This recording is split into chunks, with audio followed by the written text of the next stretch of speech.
Hi, I'm Adam from Momentum, and I'd just like to take you through the inwards goods receipt screen and a couple of things that have caught out clients previously.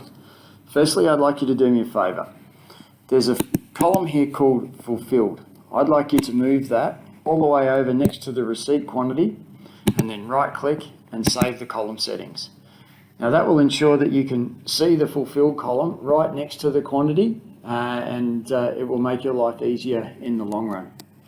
Now here you can see for this airfill 01 stock code, I've ordered 5, and if I say that I received 5, you'll notice that fulfilled equals yes, and that means that the system is not expecting you to receive any more of that item on this order.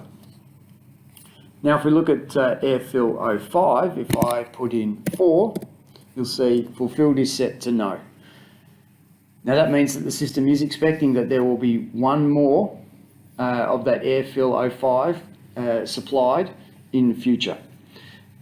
Now the key thing is with fulfilled, and we'll use this bottom example, if your supplier does not do back orders and you therefore know that you will not get the extra unit, you can set that item to be fulfilled by clicking on the line fulfill button or entering Y into the fulfilled field. The system will then record that you did receive 4 in this example, but will also expect that you will not receive any more.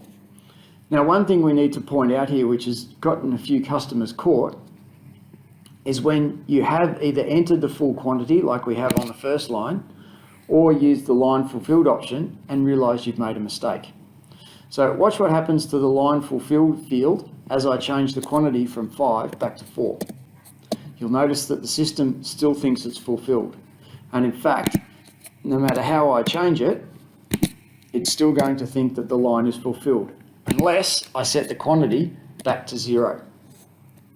So you need to be very mindful that if you have made an error, you need to be very aware that this fulfilled column may be incorrect.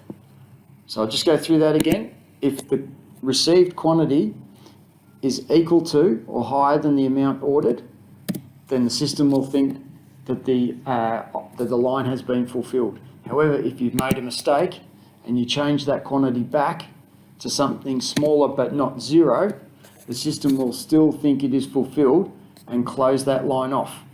In this instance, you may need to manually change the fulfilled to no. I hope that helps you out, and please contact support at Momentum if you have any further questions.